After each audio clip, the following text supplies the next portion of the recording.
नमस्कार, मैं हूं राज ठाकुर आपके साथ। आप देख रहे हैं न्यूज 18 पंजाब हरियाणा हिमाचल। बुलेटिन की शुरुआत बड़ी खबर के साथ। कोरोना वायरस से अब हरियाणा में भी हाहाकार। प्रदेश में कोरोना वायरस के 2 संदिग्ध मामले सामने आए हैं। स्वास्थ्य मंत्री अनिल विज का कोरोना वायरस पर बयान सामने आया। फिलहाल इन्हें गहन देखरेख में रखा गया है। यह अनिल विज की तरफ से कहा गया, जो स्वास्थ्य मंत्री है, गृह मंत्री है हरियाणा के। सरकार की तरफ से करवाया जा रहा संदिग्धों का इलाज। वायरस को लेकर एडवाइजरी जारी कर दी गई है। अनिल विज की तरफ से इस बात का जिक्र किया गया। संदिग्धों के परिवार पर भी नजर रखी जा रही है।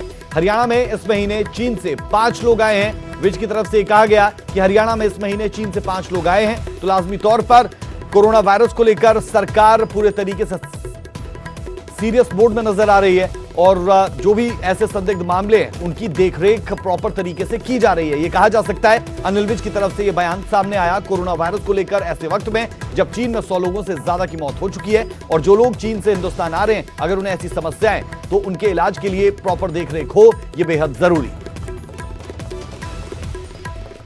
हमने सभी जिलों में उनको एडवाइजरी जारी कर दी है और हरियाणा में 5 लोग इस जनवरी माह के दौरान चाइना से आए हैं, जिनमें से 2 केसेस में सस्पेक्टेड सिम्टम्स हैं। उनको आइसोलेशन वार्ड में हमने भर्ती करा दिया। परिवार के बाकी लोगों पर भी सब पर निगाह रखी जा रही है और उन सबको कहा है कि लोगों से कम वो मिले जुले। बाकी हम पूरी तरह से निगरानी रख रहे हैं।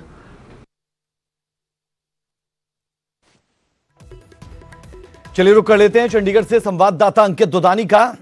अंकित, अनिल विज की तरफ से बयान सामने आया और जो कोरोना वायरस लग रहा है कि हो सकता है कि इन मरीजों में वो लक्षण हैं, तो उनकी देखरेख प्रॉपर तरीके से की जा रही है। क्या कुछ तैयारियां इस बाबत की गई है? क्या इस बाबत कोई जानकारी, स्पेशल वार्ड्स बनाए जा रहे हैं? क्या कुछ किया जा रहा है? बिल्कुल राज, जिस तरह से आज स्वास्थ्य मंत्री हैं अनिल विज, उन्होंने साफ तौर पर कहा कि 2 संदिग्ध मरीज मिले हैं और उन्हें आईसीयू में रखा गया है। और उन्होंने ये भी बताया कि इस महीने जो हरियाणा के में आने वाले चीन से जो हरियाणा आए हैं, ऐसे 5 लोग हैं, उनमें से 2 संदिग्ध हालत में संदिग्ध मिले हैं और उनका इलाज को सरकार की तरफ से किया जा रहा है और पूरे परिवार पर भी नजर रखी जा रही है कि वो क्योंकि फैलता है ये जो कोरोना वायरस है, तो इसलिए पूरे परिवार पर भी नजर रखी जा रही है और एडवाइजरी भी जारी कर दी है। हरियाणा सरकार ने पूरे प्रदेश में एडवाइजरी जारी कर दी है और वीडियो कॉन्फ्रेंसिंग के जरिए सेंटर जो है उसने सभी राज्यों के साथ वीडियो कॉन्फ्रेंसिंग के जरिए जो प्रिकॉशंस लिए जा सकते हैं उनको लेकर के चर्चा की है। हालांकि जब मरीजों का नाम पूछा गया या जगह पूछी गई तो उसको लेकर के स्वास्थ्य मंत्री की ओर से मना कर दिया गया, क्योंकि वो कॉन्फिडेंशियल है और वो नहीं बताए जा सकते कि कहाँ के मरीज हैं और कहाँ रखे गए हैं। तो वो उन्होंने हालांकि स्पष्ट नहीं किया, लेकिन उन्होंने कहा कि पूरी तरह से हरियाणा सरकार संजीदा है और स्वास्थ्य महकमा पूरी तरह से जो भी एहतियात बरतने चाहिए वो बरत रहा है और जो गाइडलाइंस सेंटर की तरफ से मिली है उनको भी फॉलो किया जा रहा है। और साथ ही साथ जो चाइना से जो लोग आ रहे हैं उनके ऊपर भी पूरी से पूरी नजर रखी जा रही है। जी, बेहद शुक्रिया इस जानकारी के लिए। तो अनिल विज की तरफ से यह बयान भी सामने आया और स्वास्थ्य मंत्री अनिल विज ने कोरोना वायरस पर बयान दिया है ऐसे दौर में जब कोरोना वायरस एक मुश्किल प्रदेश के लिए, देश के लिए नजर आ रहा है। न सिर्फ हरियाणा, पंजाब में भी ऐसे मामले सामने आए हैं और पीजीआई में भी ऐसे मामले पाए गए हैं, जिसके बाद पीजीआई की तरफ से एक एडवाइजरी भी जारी की गई कि जो तमाम प्रदेश है वो पीजीआई के लिए ऐसे मामलों को रेफर ना करें, उन्हें अलग से रखा जाए, ऐसे मरीजों को जिनमें लक्षण पाए जाएं और उनके ब्लड की जांच की जाए।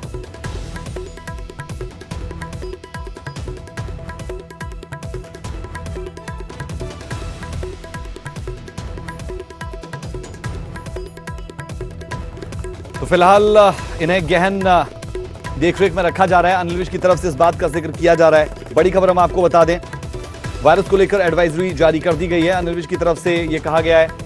बड़ी खबर हम आपको बता रहे हैं, अनिल विज की तरफ से हरियाणा को लेकर यह बयान दिया गया है, लेकिन सिर्फ हरियाणा नहीं, इस दायरे में आप पंजाब को भी ला सकते हैं, चंडीगढ़ को भी, और अलग अलग प्रदेशों में कोरोना वायरस मुश्किलें पैदा करता हुआ नजर आता है। एक और बड़ी खबर पीजीआई से जुड़ी हुई। कोरोना वायरस को लेकर पीजीआई डॉक्टर्स का बयान, अभी घबराने की जरूरत नहीं है। पीजीआई डायरेक्टर, स्वाइन फ्लू का सीजन अभी तक नहीं गया है और मरीज के ब्लड सैंपल पुणे भेजे गए हैं। बता दें कि स्वाइन फ्लू और कोरोना वायरस के शुरुआती लक्षण एक जैसे हैं। वहीं आइसोलेट कर मरीज के ब्लड सैंपल पुणे भेज दिए जाएं।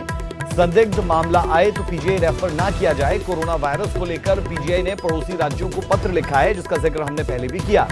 चंडीगढ़ पीजीआई ने यह पत्र लिखा है और पड़ोसी राज्यों को यह हिदायत दी है, ये जानकारी भी आप इसे कह सकते हैं कि आप ब्लड सैंपल्स लीजिए जो ऐसे मरीज आपको लगते हैं और उन ब्लड सैंपल्स को पुणे भेज दीजिए।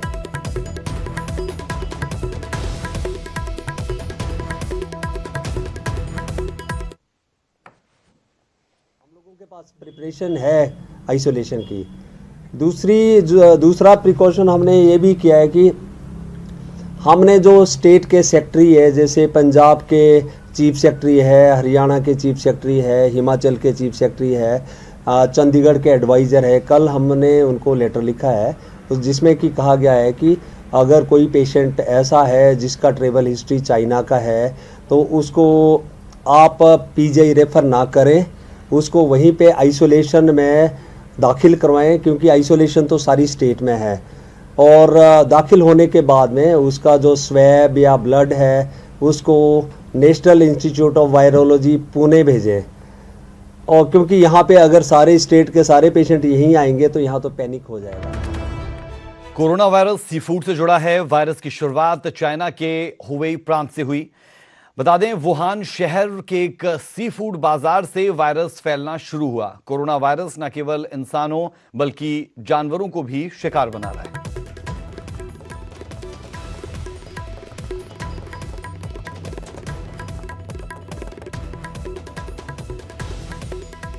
तो कोरोना वायरस के लक्षण की अगर बात करते हैं तो इसमें सांस लेने में दिक्कत होती है, सिरदर्द, नाक बहना, खांसी, गले में खराश, अस्थमा का बिगड़ना, थकान महसूस करना, फेफड़ों में सूजन, बुखार, निमोनिया में भी बदल सकता है। निमोनिया किडनी को प्रभावित कर सकता है। ये कुछ लक्षण भी इसके आप कह सकते हैं। कोरोना वायरस के इलाज की अगर बात की जाए तो मेडिकल साइंस में कोई वैक्सीन इसके लिए नहीं है। लक्षणों के आधार पर कोरोना वायरस का इलाज हो रहा है। वैक्सीन तैयार करने पर काम भी जोरों पर है। कोरोना वायरस से कैसे बचाव करें ये आपके लिए जानना बेहद जरूरी है। सबसे पहले तो आप ये कीजिए कि सी फूड से परहेज कर लीजिए। साफ सफाई का पूरा ख्याल रखें। बाहर से आने या कुछ भी खाने से पहले हाथ साफ जरूर करें। सिर्फ पानी से नहीं, साबुन या हैंड वॉश से हाथ जरूर धोएं। पानी ना मिलने पर हैंड सैनिटाइजर का इस्तेमाल अवश्य करें। पब्लिक ट्रांसपोर्ट का यूज करने के बाद हाथ जरूर साफ कीजिए।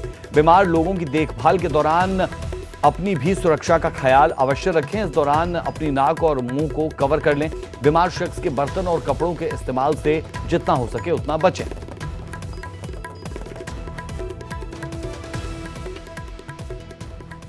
चीन से शुरू हुआ कोरोना वायरस अब उत्तर भारत में पैर पसारने लगा है। हाल ही में चंडीगढ़ पीजीआई में कोरोना वायरस के एक संदिग्ध को भर्ती करवाया गया, जो एक सप्ताह पहले चीन से लौटा। वहीं हिमाचल और हरियाणा में भी कोरोना से निपटने के लिए अलर्ट जारी कर दिया गया।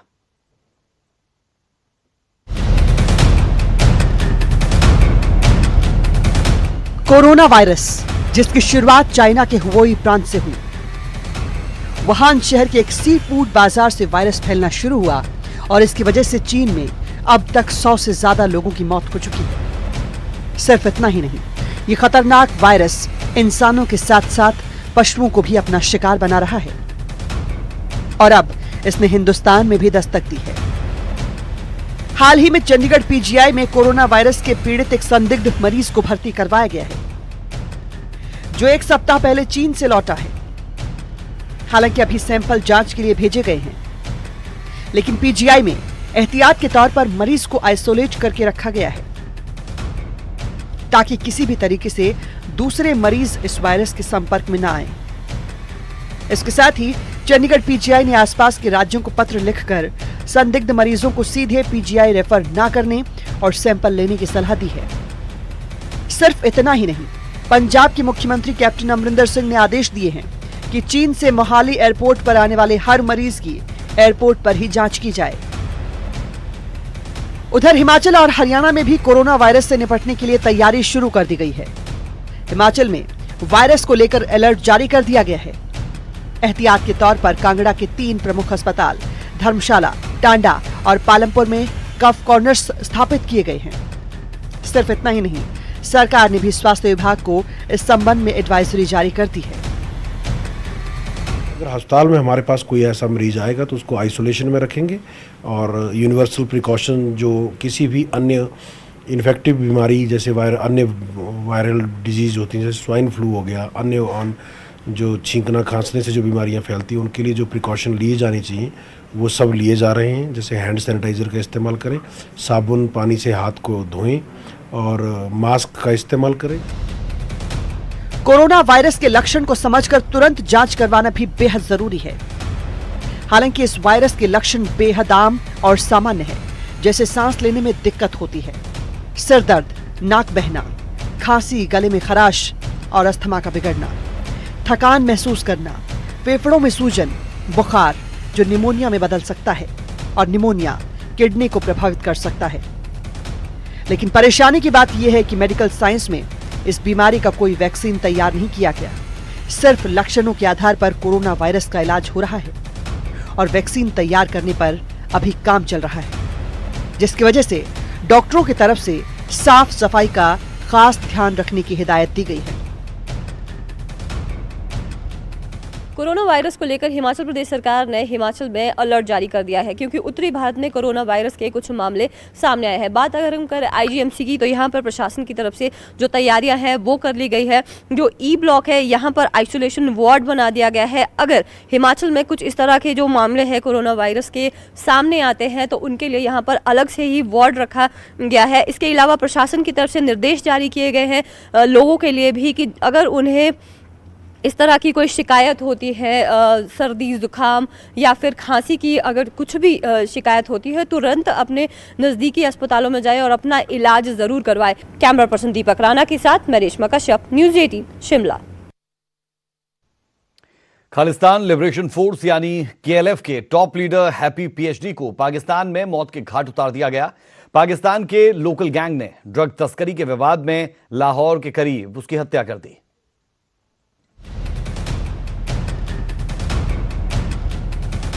इंडिया का मोस्ट वांटेड और खालिस्तान लिबरेशन फोर्स का आतंकी हैप्पी पीएचडी पाकिस्तान में लाहौर गुरुद्वारे के पास हुई गैंग वॉर में ढेर कर दिया गया। बताया जा रहा है कि हैप्पी को ड्रग स्मगलिंग के विवाद के चलते मारा गया। हैप्पी सिंह का असली नाम हरमीत सिंह था। उस पर अमृतसर हैंड ग्रेनेड हमले की साजिश और पंजाब में आरएसएस और शिवसेना नेताओं की हत्या की साजिश रचने का आरोप है।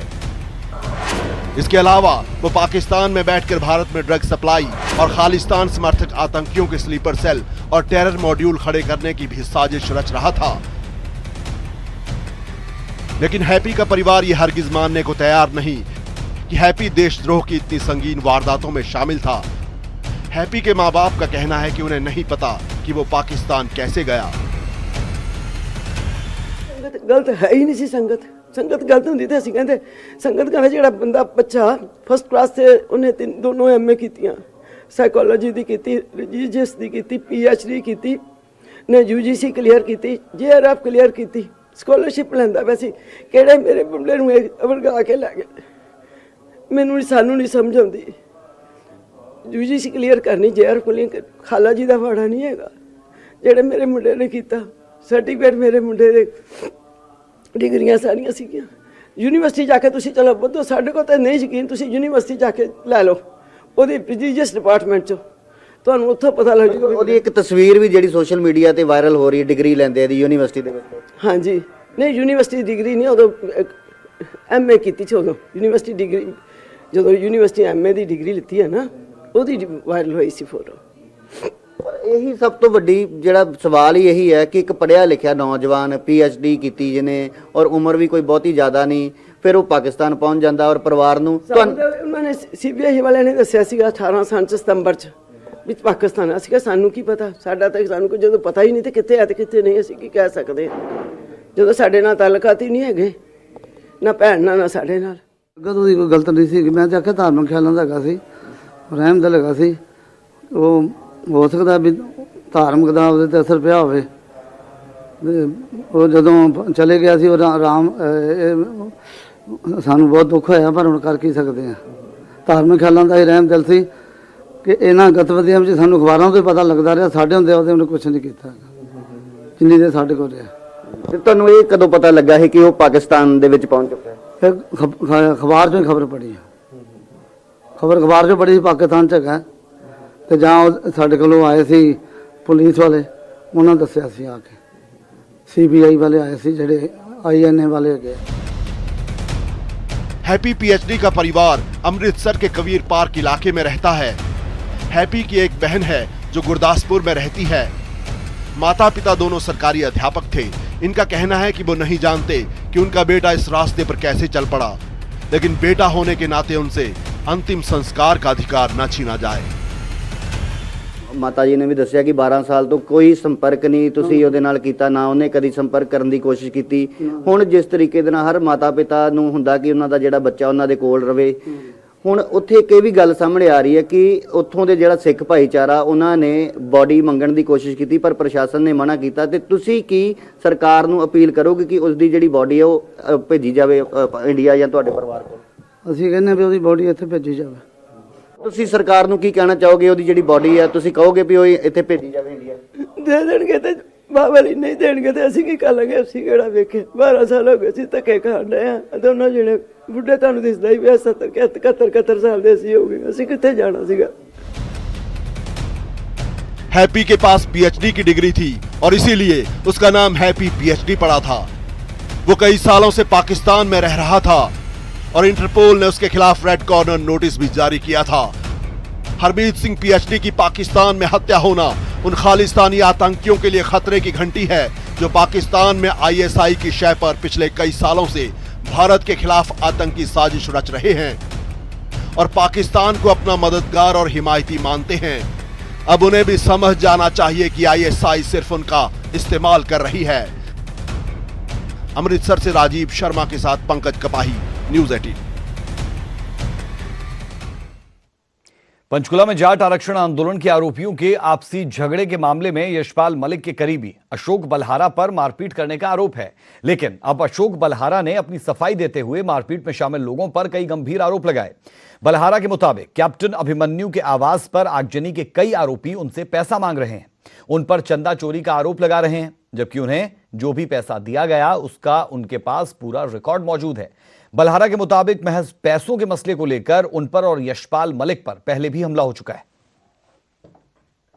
तो ये कह रहे हैं कि भाई ये जो संस्था जसैया के अंदर आप बना रहे हो JSS जाट सेवा संघ के इंस्टीट्यूशन छोटराम के नाम से, ये नहीं बनानी, ये पैसा हमारे को दो, क्योंकि हम जेल में गई थी।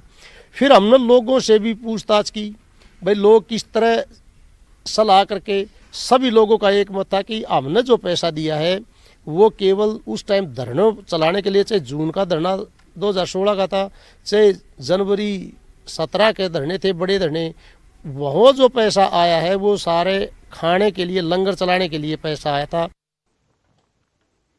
और चलिए अब आपको पूरा मामला बताते हैं। जाट आंदोलन के दौरान पूर्व वित्त मंत्री कैप्टन अभिमन्यु के घर तोड़फोड़ और आगजनी मामले में सोमवार को पंचकुला की विशेष CBI अदालत में सुनवाई हुई। इस दौरान आरोपियों के बीच मारपीट देखने को मिली। यह हाथापाई सुनवाई के बाद कोर्ट परिसर के बाहर देखी गई। इस झगड़े में राजेश के सिर पर पत्थर मारा गया, जिसके चलते राजेश को गंभीर चोटें आई। गौरतलब है कि कुछ समय पहले भी इन दोनों गुटों में कहासुनी और झगड़ा हुआ था। इस वारदात के बाद कोर्ट के वकील और भारी पुलिस बल मौके पर पहुंचे और घायल राजेश के उपचार के लिए उसे भेजने के बाद मामले की जांच शुरू की गई। इस पूरे विवाद के बाद यशपाल मलिक के करीबी बलहारा पर मारपीट कराने के आरोप लगे हैं, जिस पर अब उन्होंने अपनी सफाई दी।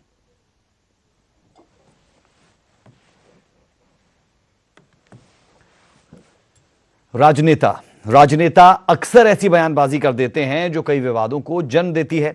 बात करें केंद्रीय मंत्री अनुराग ठाकुर की, तो केंद्रीय मंत्री अनुराग ठाकुर दिल्ली में एक जनसभा के दौरान नारे लगवाते रहे, देश के गद्दारों को गोली मारो। वहीं हरियाणा के शिक्षा मंत्री कंवरपाल गुर्जर ने कहा कि विपक्ष का आरोप होता है कि भाजपा देश को भगवा करने में लगी है और हम देश के भगवाकरण के लिए ही काम कर रहे हैं।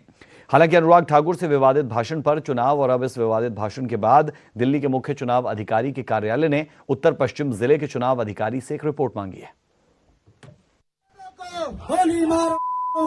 देश के गद्दारों को पीछे तक आवाज आनी चाहिए, गिरिराज जी को सुनाई दे। देश के गद्दारों को, देश के गद्दारों को, देश के गद्दारों को कहे जी भगवाकरण कर दिया। भगवाईकरण करने वास्ते और कहने वास्ते हम आए कहे वास्ते, अरे इस देश की संस्कृति की रक्षा करने वास्ते, जिसने एतराज है करो, हम भगवाईकरण करने वास्ते हैं। हर शादीशुदा जोड़ा अपनी शादी की पहली सालगिरह को बड़े शौक से मनाता है, लेकिन मंडी में एक जालिम पति ने पहली सालगिरह पर अपनी पत्नी की बेरहमी से पिटाई की। पति ही नहीं, ससुराल वालों ने अपनी ही बहू से क्रूरता बरतने का कोई मौका नहीं छोड़ा, कोई कोर कसर नहीं छोड़ी। जालिमों ने महिला को इस कदर पीटा कि उसके पूरे शरीर पर निशान ही निशान है। पीड़िता के मायके वालों ने अपनी बेटी को जो घाव उसके ससुराल की तरफ से दिए गए, उनका एक वीडियो बनाया और सोशल मीडिया पर उसे वायरल किया। वीडियो में उनकी बेटी के साथ हुई बर्बरता की पूरी कहानी को बयां किया जा रहा है। वीडियो में बताया जा रहा है कि कैसे 26 जनवरी की रात को ससुराल वालों ने उनकी बेटी को बंधक बनाकर रात भर यातनाएं दी और सुबह मायके भेज दिया। बहरहाल मामले की शिकायत पुलिस तक भी पहुंच चुकी है और आरोपी सास और पति दोनों को गिरफ्तार भी कर लिया गया है। पूर्ण है कि आज मेरे ध्यान में आया कि मैंने अभी एसपी साहब से बात किया, इसमें हमने क्या कदम उठाया है। मेरे ध्यान में लाया गया कि वहाँ उसके जो जिस लड़की को जो 1 साल पहले शादी हुआ था, उसके पति देव और उसके सास ने काफ़ी पीटा है, उन दोनों को अरेस्ट कर दिया है। और मैंने उनको कहा है कि इस चीज़ का विशेष ध्यान रखें कि जिस तरह से महिलाओं पर अत्याचार बढ़ता जा रहा है उसको उसमें विशेष ध्यान रखा जाए। अब इस 21वीं सदी में हम प्रवेश करें, अभी भी ऐसे ही हरकतें, ऐसी बातें वारदातें हो रही हैं, ये बहुत दुर्भाग्यपूर्ण है। मैंने जिला के जो मंडी जिला के एसपी को भी कहा है कि भविष्य मंडी में इस वारदातें हो रही है, इसको विशेष ध्यान रखें। जो पेश होगा, इससे पहले न्यूज 18 ने कुछ लोगों की राय जानी कि अगर उन्हें वित्त मंत्री बना दिया जाए तो वो किन मुद्दों पर ध्यान देंगे। धर्मशाला की जनता के मुताबिक अगर वो वित्त मंत्री होने के नाते बजट पेश करते तो बजट में हिमाचल को कैसे ऋण मुक्त और रोजगार युक्त किया जाए, इसके लिए कोशिश करते। हिमाचल का जो ऋण है उसको मिनिमाइज कैसे किया जाए, क्योंकि हिमाचल का विकास तब तक नहीं हो सकता जब तक हम कर्ज मुक्त नहीं हो पाते। दूसरा प्रयास रहता कि जो हिमाचल की संरचना है, आधारभूत जो इंफ्रास्ट्रक्चर है, उसको डेवलप करने के लिए हम लोग सीमित साधनों के अंदर क्या क्या प्रयास कर सकते हैं। तो उन सीमित साधनों के अंदर जो रेलवे है, एयरपोर्ट्स हैं, जो अदर इंफ्रास्ट्रक्चर हैं, उनको कैसे डेवलप किया जा सकता है, उसके ऊपर प्रयास करते हैं। मैं वित्त मंत्री होता तो यहाँ पे कोई बड़ी इंडस्ट्रीज़ वगैरह, ताकि हमारे जो नौजवान हैं भाई जो अनएम्प्लॉयड हैं उनको एम्प्लॉयमेंट जो है सबसे ज़्यादा यहाँ लोकल मिल जाती, बाहर ना जाना पड़ता, बाहर नहीं उनको भटकना पड़ता। कि अगर मुझे ये जिम्मेदारी मिलती तो मुझे लगता है कि सबसे बड़ा जो मुद्दा है, सबसे बड़ा जो इशू है, अगर हम बात करें तो युवाओं को रोज़गार या स्वरोजगार से जोड़ने का है। और युवाओं को रोज़गार और स्वरोजगार से अगर जोड़ने की बात है तो उसके लिए हमारी जो शिक्षा पद्धति है, हमारा जो शैक्षणिक ढांचा है, उसको इस तर्ज पर बनाया जाए कि वो सीधे अपनी पढ़ाई के बाद जो है वो संबंधित जो रोज़गार है वो उनको मिले या फिर वो उस स्वरोजगार से जुड़े। सिरमौर में बर्फबारी के चलते कार फिसलकर गहरी खाई में गिरी। हादसे में कार सवार 2 लोगों की मौके पर ही मौत हो गई। बर्फबारी के चलते रेस्क्यू ऑपरेशन में काफी मुश्किलें भी झेलनी पड़ी। कड़ी मशक्कत के बाद रेस्क्यू किया गया। बताया जा रहा है कि कार सवार लोग हरिपुर धार से नाहन की तरफ जा रहे थे। हादसे में मरने वाले दोनों जीजा साला बताए जा रहे हैं।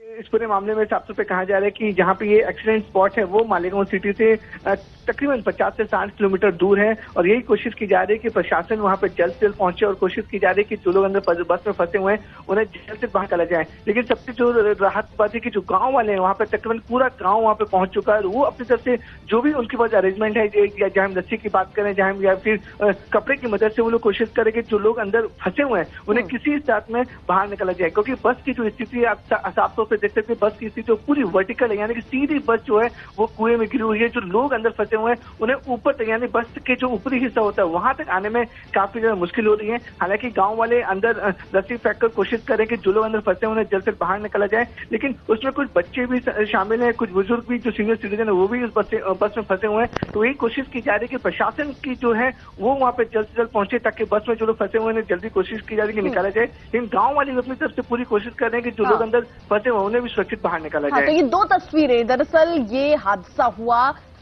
ऑटो से टकराई है ये बस, बेकाबू होकर कुएं में गिर गई। उसके बाद 5 लोग अभी बाहर निकाले गए हैं, जिनमें महिलाएं और बच्चे भी शामिल हैं। उन्हें फिलहाल अस्पताल पहुंचा दिया गया है, वहां उनका इलाज चल रहा है। ये दूसरी तस्वीर में आप देख रहे हैं विवेक, हमारे सहयोगी पल पल के अपडेट हम तक पहुंचा रहे हैं। विवेक, एक सवाल मेरा ये कि आप कह रहे हैं कि अभी शायद टीम नहीं पहुंची है, 3 बजे ये हादसा हुआ, तकरीबन अब 1 घंटे से ऊपर का वक्त हो चुका है, अभी तक टीम नहीं पहुंची वहां पर? देखिए, यहाँ पे जो हमारे अधिकारियों से बात हो रही है, जो गांव वाले लोग वहाँ पे मौजूद है, उनका साफ तौर पे कहना है कि इंटीरियर ये पड़ता है काफी, इसी वजह से जो रेस्क्यू टीम है उनको पहुंचने में समय हो चुका है। लेकिन अभी जो जानकारी मिल रही है कि रेस्क्यू टीम वहाँ पे पहुंच चुकी है और कोशिश की जा रही है कि जो लोग अंदर फंसे उन्हें जल्द से जल्द बाहर निकाला जाए। लेकिन जो कुआं है वो काफी ज्यादा सकरा है और बस पूरी तरह से कुएं में अटक